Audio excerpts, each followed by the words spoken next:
bienvenue ou bonjour selon le moment où vous me voyez de vous le faites. Je suis abogada Nathalie González y mediadora créative d'Objetivos Cero Víctimas. Je vous souhaite la bienvenue à ma 115e vidéo. On commence.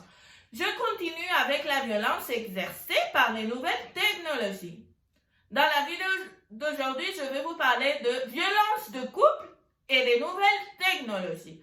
Qu'est-ce que j'entends par violence de couple? Violence exercée entre les membres d'un couple. En ce sens, il existe la violence de genre. La violence d'un homme envers une femme parce qu'elle est une femme. Manière d'exercer cette violence. Demandez le mot de passe du mobile, de l'ordinateur, des applications de réseaux sociaux. Contrôler le téléphone ou l'ordinateur. Contrôler les heures de connexion de WhatsApp ou d'une application similaire. Si nous sommes en ligne et nous ne répondons pas ou n'écrivons pas, c'est-à-dire qu'on le fait avec une autre personne, installer des logiciels espions, demander des explications sur les photos qu'on publie, sur le profil, dans les réseaux sociaux ou sur les statuts de WhatsApp, contrôler à qui on suit et qui nous suit. Si on télécharge des photos avec nos amis, ils doivent donner le feu vert et aussi nous dire de le supprimer. Ils nous obligent à bloquer certaines personnes ou recommandent de ne pas les parler, voir toutes nos photos de la galerie. Lorsque nous recevons une notification sur le mobile que l'autre personne prenne notre mobile avant nous, un fait alarmant.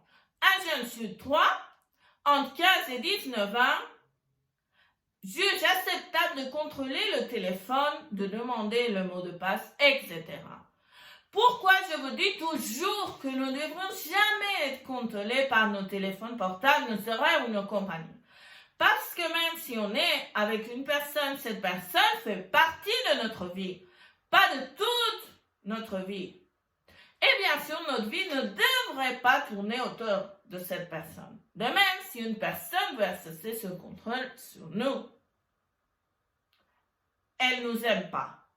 Le contrôle des téléphones portables, des horaires et des compagnies, malheureusement, est généralement la première étape de la violence de couple. Pouvons-on sortir de cet enfer? Oui, on ne doit pas jamais avoir honte ni nous sentir coupables. Demandez de l'aide. Je suis ici pour vous accompagner dans le processus. Cette semaine, sur mon blog avogada-nathaliegonzalez.com, je vous ai laissé des consignes de détection. Je vous demande de le sauvegarder, de le partager. Comme toujours, dans la description, vous avez mes données de contact et aussi mes réseaux sociaux. N'hésitez pas à me contacter. Je suis ici pour vous aider et pour vous accompagner. La vidéo d'aujourd'hui se termine ici. Si vous l'avez aimé, souscrivez-vous pour ne pas manquer toutes les informations que je mets à votre disposition. Je vous souhaite une merveilleuse semaine. On se revoit dans notre rendez-vous hebdomadaire, les mardis de Nathalie à 16h. À tout à l'heure.